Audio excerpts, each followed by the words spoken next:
மதுரை அவுனியாபுரத்தில் உள்ள தனியார் விடுதியில் கேக் மூலம் தயாரிக்கப்பட்ட கிறிஸ்துமஸ் குடில் பார்வையாளர்களை வெகுவாக கவர்ந்துள்ளது. உலகம் முழுவதும் வரும் 25ஆம் தேதி கிறிஸ்துமஸ் பண்டிகை கொண்டாடப்பட உள்ளது.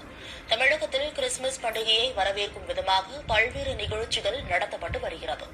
இந்த நிலையில் மதுரை மாவட்டம் அவுனியாபுரத்தில் இயங்கும் தனியார் விடுதியில் 100 கிலோ பிரம்மாண்ட கேக்குகளான கிறிஸ்துமஸ் குடில் அமைக்கப்பட்டுள்ளது. இதனை பொதுமக்கள் ஆர்வத்துடன் பார்த்து செல்கின்றனர். சமாதானத்தினால் 2026 வரவேற்கும் மனமாக எங்க ஹோட்டல் வாசனையிலிருந்து ஒரு டாலஸ்ட், அதாவது உயரமான ஒரு எல்இடி கிறிஸ்துமஸ் ட்ரீயை வச்சு வர வழியில வரதோறும் எல்லாரும் பார்க்கும் மனமாக நிறைய கிறிஸ்துமஸ் ட்ரீ, எல்இடி கிறிஸ்துமஸ் ட்ரீயை வச்சிருக்கோம். உள்ள லாபிக்கு வந்தவங்க எங்களோட கிறிஸ்துமஸ் ட்ரீயை வரவேற்கும் விதமாக ஆயிரக்கணக்கான ஜிஞ்சர் குக்கீஸ்ல ஒரு குடில் பண்ணிருக்கோம். யூஸ்வலா கிறிஸ்துமஸ்னா குடில் தான். நாங்க குடியிலேயே ஒரு கிறிஸ்துமஸ் கேக் விற்கிற ஒரு இடமா மாத்தி வர கஸ்டமருக்கு கிறிஸ்துமஸ் கேக்கை விற்கிறதுக்கு நாங்க ரெடியா தயார் பண்ணி வச்சிருக்கோம்.